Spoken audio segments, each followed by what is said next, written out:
Baby?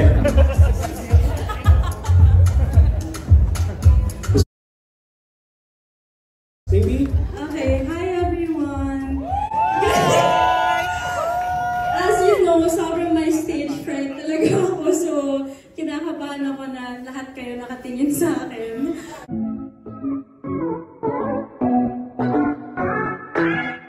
Barbie Imperial nag-celebrate ng 26th birthday at very intimate ito with family, boyfriend at close friends. Hindi mawawala ang family ni Richard Gutierrez. Syempre, present si Mami Annabel Rama na botong-boto kay Barbie. Panoorin at kung hindi pa nakasubscribe, don't forget to click subscribe and hit the notification bell to keep you updated.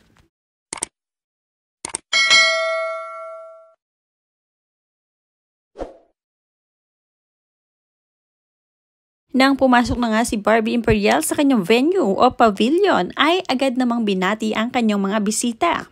Hi everyone! As you know, sobrang may stage fright talaga ako sa kinakabahan ako.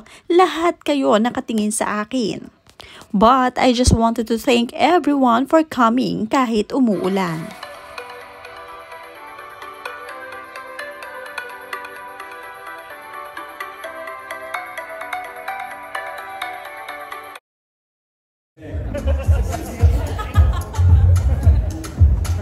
Miss Barbie, do you want to say a few words to your guests, baby? Okay, hi everyone! As you know, sobrang may stage fright talaga ako. So, kinakabahan ako na lahat kayo nakatingin sa akin. But, yes, correct. Palabas ng Ursula dyan. I just wanted to thank everyone for coming kahit umuulan. Syempre, my family and my friends and my Star Magic family and everyone else. Thank you so much for being here. And ayun, sana ma-enjoy niyo yung party ko. Kasi syempre para sa inyo din to, di ba? So yun, have fun. And thank you for coming. Thank you! Happy birthday there! Dagdag pa nga ni Barbie, ayun, syempre, my family and my friends and my Star Magic family and everyone else. Thank you so much for being here. Ayun, sana ma-enjoy nyo ang party ko. Kasi syempre, para sa inyo rin to, diba? So yun, have fun and thank you for coming.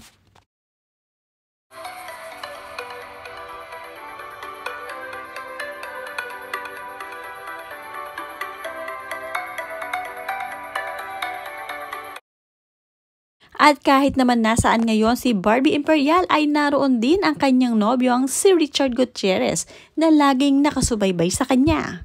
Hindi na nga naghihiwalay ang dalawa kaya naman kilig na kilig ang kanilang mga guests.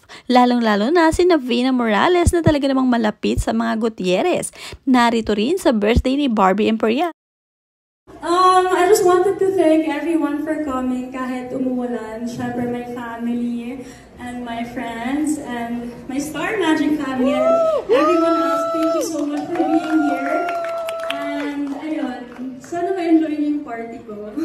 Kasi syempre para sa inyo din to, di ba? So yun, have fun. And thank you for coming. Thank you! Happy birthday there!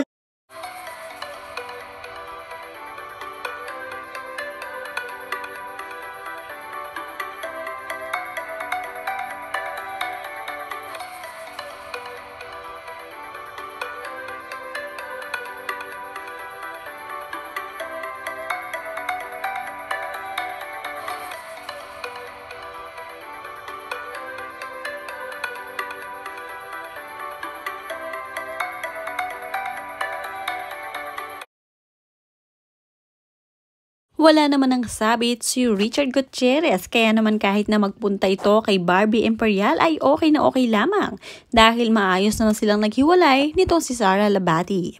Kaya naman pumapayag na rin itong si Barbie na talagang lagi siyang pupuntahan ni Richard Gutierrez.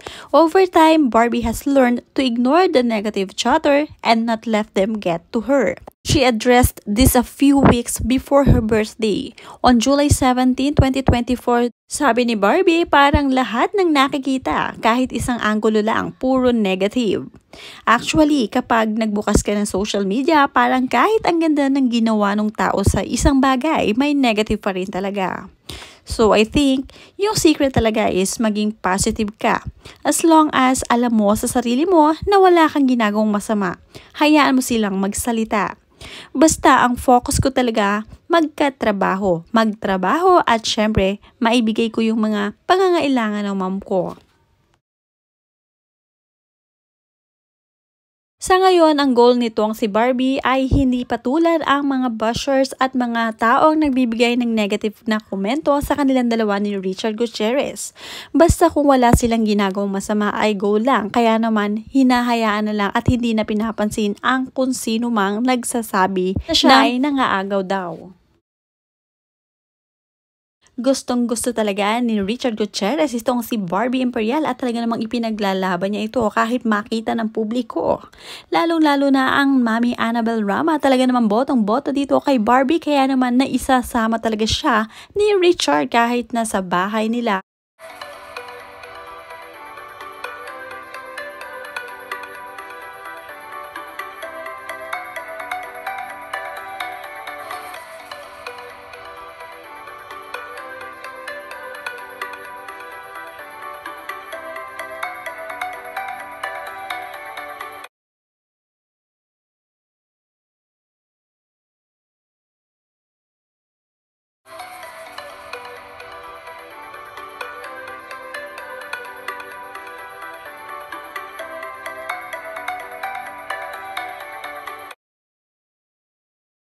Ang hilingan nitong si Barbie Imperial ngayong 26th birthday niya ay magkaroon pa siya ng maraming trabaho nang sa gayon ay masuportahan niya ang kanyang pamilya, especially ang kanyang mommy na very close talaga sa kanya. Talaga naman lumalaki ito si Barbie na kasama ang kanyang magulang, ang kanyang mommy, kaya naman hindi pwedeng mawala ito sa kanyang tabi.